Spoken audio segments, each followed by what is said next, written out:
De entrevistas íntimas al dominio público.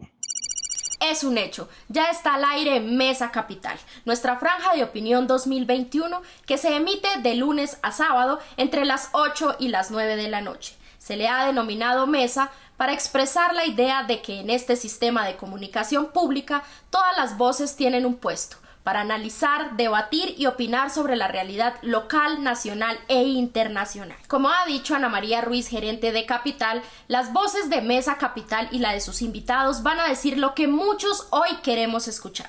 Santiago Rivas vuelve con El Lunes, programa de análisis en el que se presentarán diversos artistas y dimensiones sobre un hecho noticioso. Los martes, Carolina Sanín presentará Dominio Público, espacio de entrevistas íntimas a personajes de la vida nacional. Los miércoles, el analista político Ariel Ávila presenta La Hora AAA, espacio para la denuncia, el análisis y el debate sobre la política colombiana. Los jueves, Alejandra Barrios, directora de la Misión de Observación Electoral MOE, analizará con académicos y protagonistas locales, nacionales e internacionales los dilemas de la política, el desempeño de los políticos y la participación ciudadana en el debate público. Los viernes, Catalina Ceballos se sienta en Mesa Capital para Debate la Cultura, para auscultar las movidas culturales, la ética y la estética, y para indagar sobre su incidencia en el desarrollo del país. Y los sábados, Gisela Aparicio presentará Punto Invisible, para desnudar la movida deportiva y las discusiones sobre los temas polémicos que muchos poderosos de la industria no quieren que usted conozca. Un programa sin vetos y sin censura.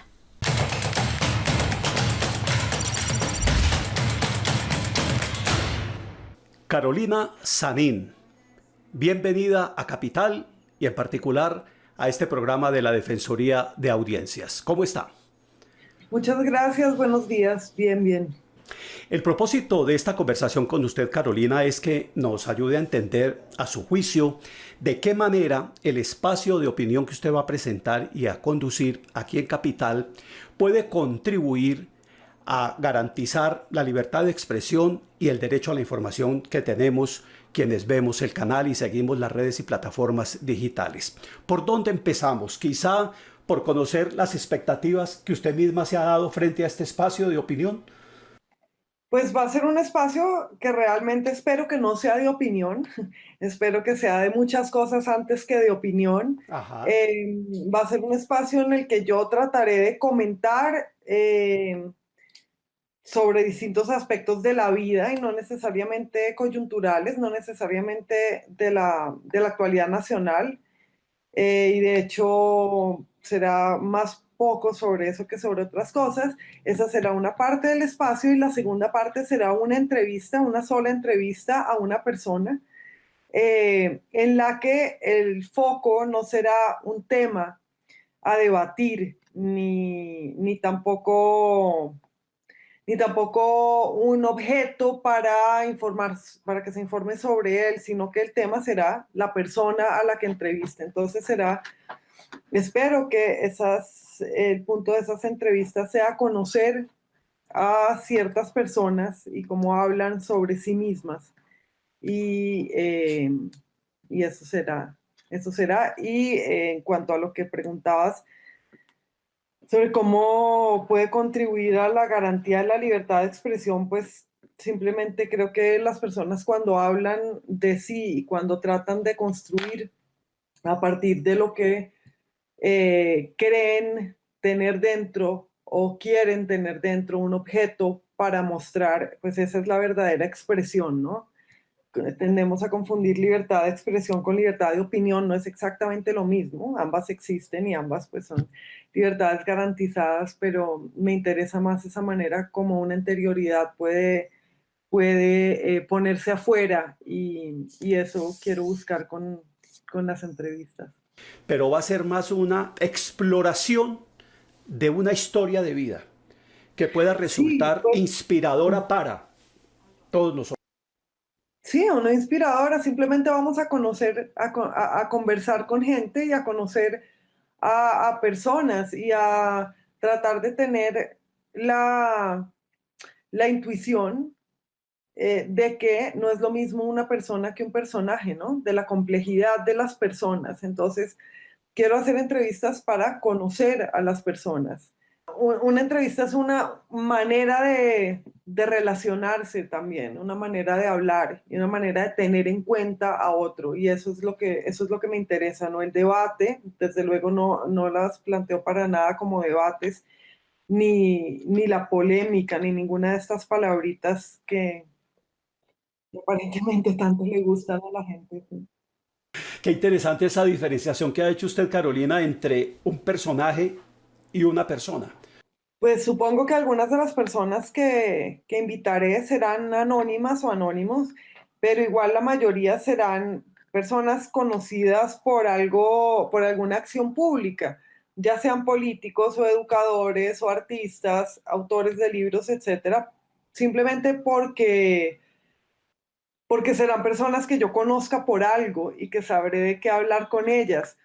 Sería interesante invitar siempre a personas anónimas y charlar en público. Lo que pasa es que es difícil y requeriría mucho trabajo para investigar, porque no conozco a muchas personas y tendría que saber antes cuáles son elocuentes y cuáles van a tener más confianza o más soltura para hablar de ellas mismas, ¿no? Por eso supongo que la mayoría de la gente que invite serán, como te digo, personas que ya el público conoce porque han hecho alguna intervención en el espacio público, ya sea artística, política, de cualquier naturaleza. Carolina, usted ha estado pues profesionalmente dedicada por años al mundo de los libros, al mundo de la literatura, al mundo de la docencia. Eso desarrolla sin duda en usted como mujer y como ciudadana unas competencias y unos conocimientos y unas destrezas comunicativas que seguramente muchos no tenemos por venir de ese mundo. ¿Cómo cree usted que esa vinculación con el mundo de los libros y de la literatura puede ayudar a que estas conversaciones con personas fluyan más en esa dimensión humana que en cualesquiera otra dimensión? Bueno, pues el que lee o el que se dedica a leer está siempre al acecho de relaciones y asociaciones y significados y a la expectativa de que un autor le vaya a decir más adelante, vaya a seguir diciéndole más adelante un poco más sobre lo que ya le dijo, ¿no? Entonces el lector de alguna manera siempre está interrogando dentro de él al autor mientras lee. Y entonces se me ocurre pues, que en esa medida una lectura es también este juego de preguntas y respuestas. Espero que en algo me hayan ayudado, me ayuden tantos años de docencia a presentar un programa de televisión, que es algo que nunca he hecho. Porque un profesor, además de transmitir contenidos, tiene que mantener el entusiasmo y la atención de su público, de los estudiantes, que también son un público, ¿no? Y tiene que elevar como el nivel emocional de los estudiantes a cierto estado de exaltación para que mantengan el contacto con lo que sea que uno quiera transmitirles. Entonces, espero que haber aprendido cómo hacer eso, o haber podido hacer eso, me ayude ahora a hacerlo delante de una cámara que en muchos aspectos será muy distinto de eso otro y en otros supongo que se parecerá. En un momento, el defensor de audiencias conversará con Carolina Sanín sobre qué relación puede haber entre la serie de entrevistas que veremos en Mesa Capital con su experiencia como docente de literatura y como influenciadora en las redes digitales.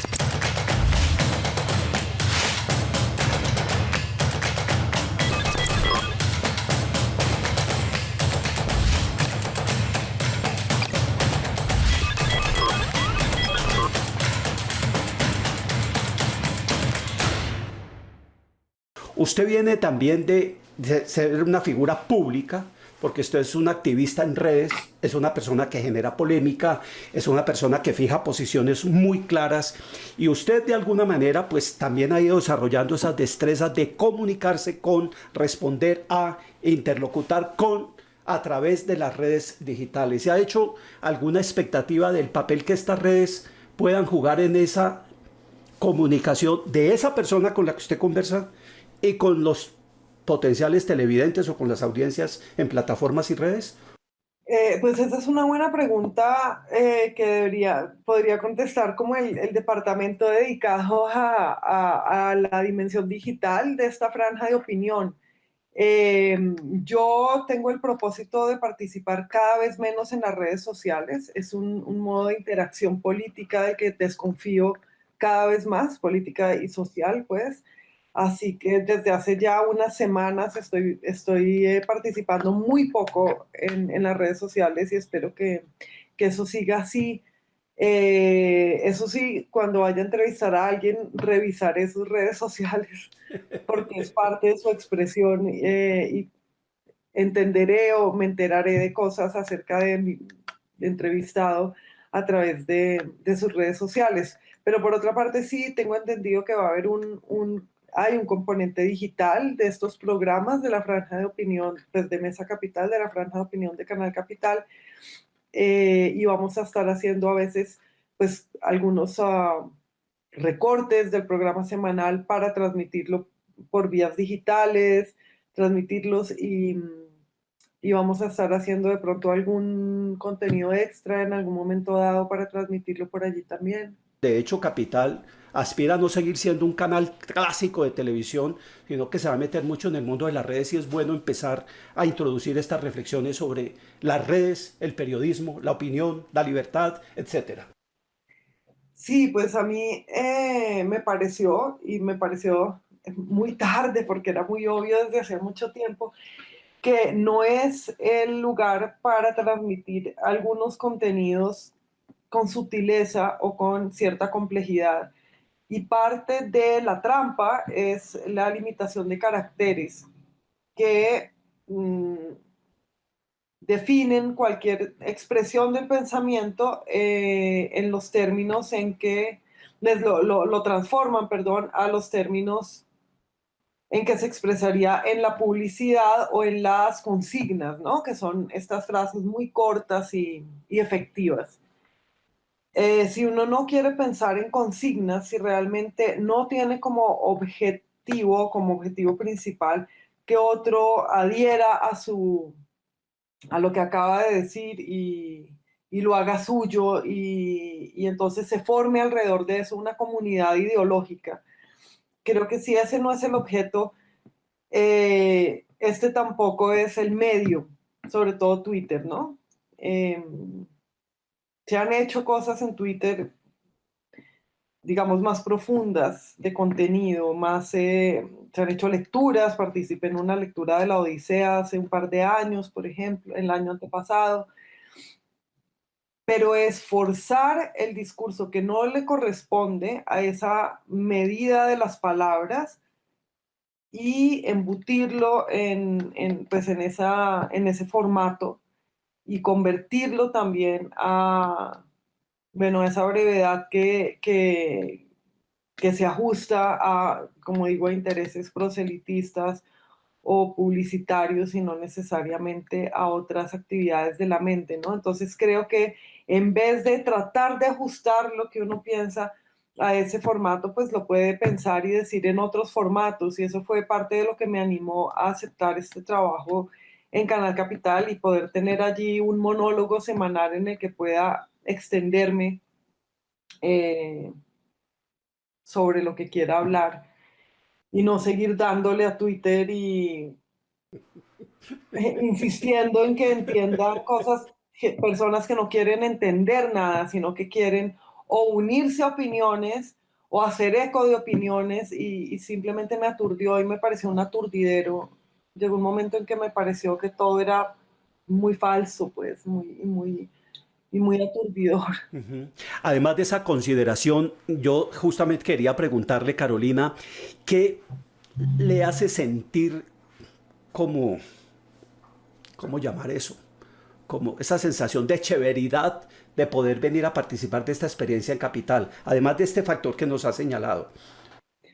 Pues me gusta mucho estar en la televisión pública, como usted cree, como usted sabe, tal vez una de mis constantes es la afirmación de lo público, de la necesidad de espacios públicos que le pertenezcan a la ciudad y que le pertenezcan a la ciudadanía. Y esta es la televisión pública de los bogotanos. Y he querido participar ahí y probar y querer mostrar cómo se puede hablar allí, ¿no? Entonces eso me gusta y me parece chévere también. Hablar y no escribir. O sea, me gusta, escribo y es lo que hago, pero Sí. quiero tener ese espacio en el que hable y no escriba. Y espero que sea divertido, porque no lo es escribir, es arduo y es muchas cosas, pero no es descansado y divertido. Y creo que tal vez, pero tal vez no, este otro trabajo pueda ser gracioso o divertido para mí. No, sin duda, Carolina, porque esto de conversar, conversar es un arte, sin duda, aunque suene a una frase de cajón, pero es un arte. Y, y es un intercambio de subjetividades, de emociones, de tonos, de intenciones, de omisiones, de silencios. Y eso es muy bonito porque en medio de este aturdimiento que referías ahora respecto a cosas como Twitter, por ejemplo, volver a rescatar ese nivel de la comunicación humana creo que también hace mucha falta en todos los medios, en los convencionales y en los no tan convencionales. Pues ojalá me vaya bien, ojalá lo pueda hacer y no sea demasiado titubeante o demasiado largo. Y bueno, sí, ojalá lo haga bien y si no, pues no, seguiré haciendo lo que hago. Es también un experimento y un divertimento, como dije, para mí, en el sentido de que es una distracción y una desviación y bueno, y ahí estaré concentrándome mucho en hacerlo. Vamos a ver. Soy de quienes creen que esto va a ser un éxito, su vinculación con la Franja de Capital. Vamos a ver, ojalá, deséame suerte y muchas gracias por invitarme, Carlos. A ti, muy querida, por aceptar nuestra invitación. Hasta la próxima y enhorabuena. En el último segmento de nuestro encuentro del día de hoy, el defensor de audiencias conversará con uno de los periodistas investigadores que está detrás de cámaras, apoyando toda la producción, realización y emisión de Mesa Capital. En esa conversación conoceremos qué hace y cómo hace su trabajo un investigador periodístico en una franja de opinión. En un momento estará con nosotros el comunicador Alexander Rojas, uno de los 4 investigadores periodísticos asignados a Mesa Capital.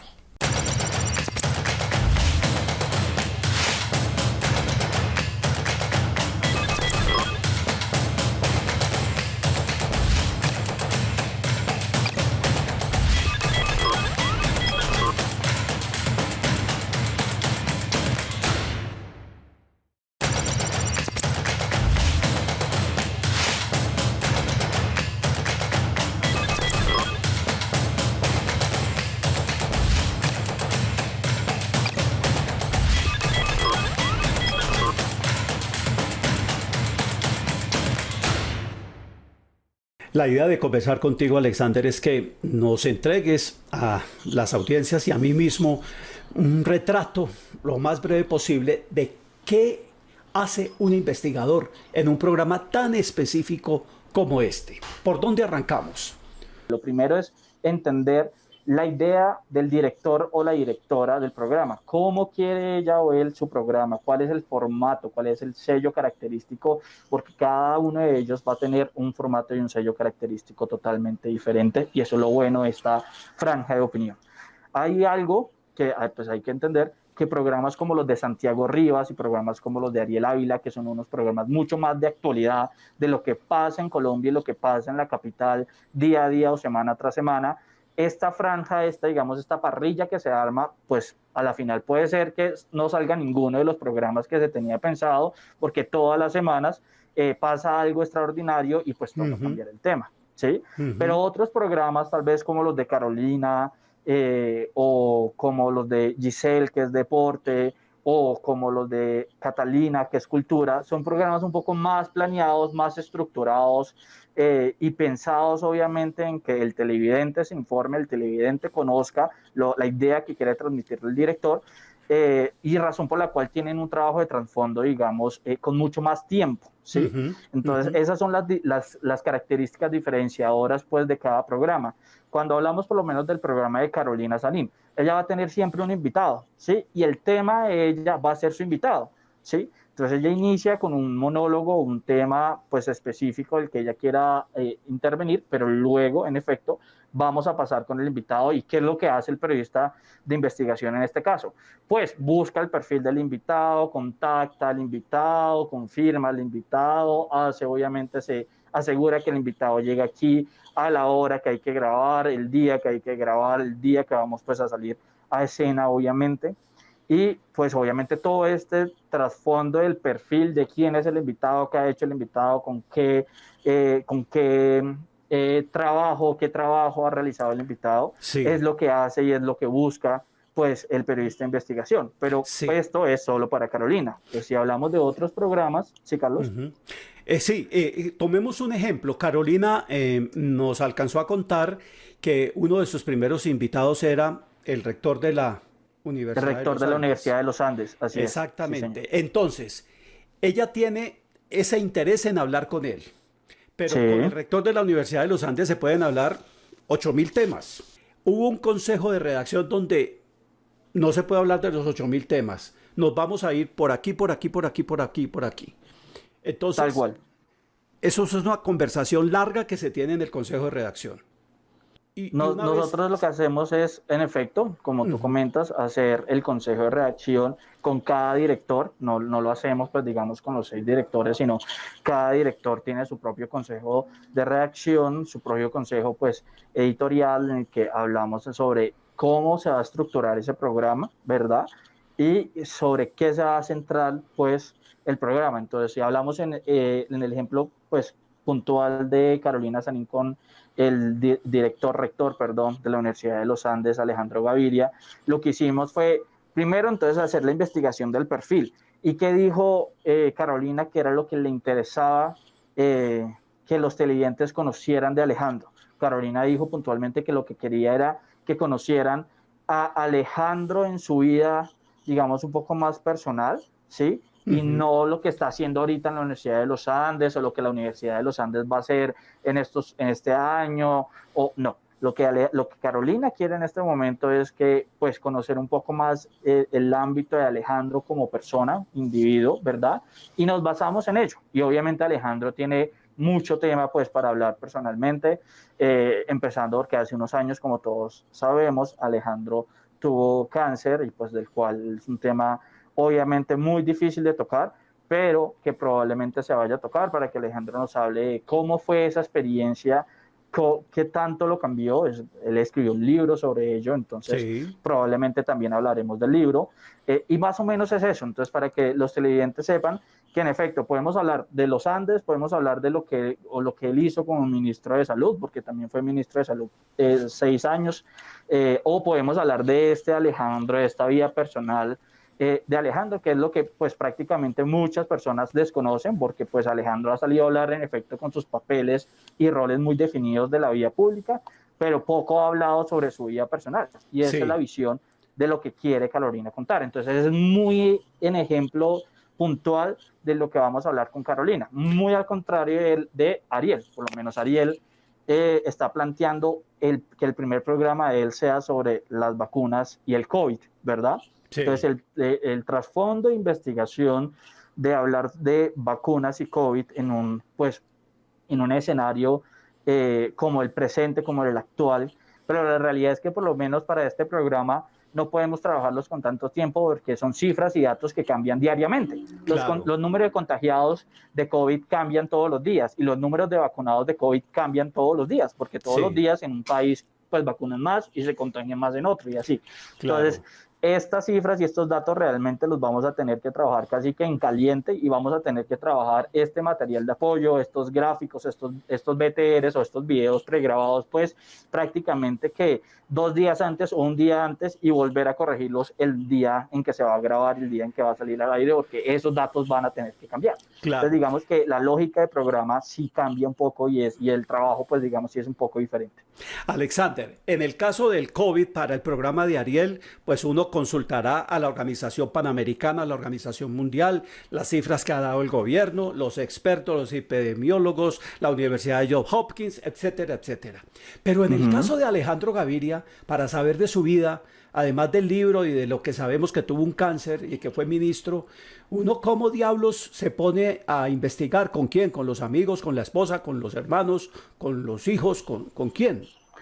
Tal cual, pues en efecto lo primero que uno también entra a revisar es qué tanto el personaje tiene en su vida, pues digamos íntima o privada o personal pública, ¿sí? Alejandro tiene redes sociales, Alejandro Gaviria tiene una página web en el cual sube contenido personal y está actualizada, entonces digamos que es otra fuente de información que tuvimos en cuenta al momento de realizar el perfil, pero también tenemos a los amigos, ¿verdad? A gente que lo ha conocido en el ámbito no solo profesional, sino en el ámbito personal, y también tenemos pues a la familia. Entonces esa búsqueda de, bueno, vamos a hablar con la familia o tal familiar, o ya hablamos con un amigo o otro amigo, para tener un poco más claro el perfil del personaje y para saber qué podemos preguntar y cuándo se va a preguntar.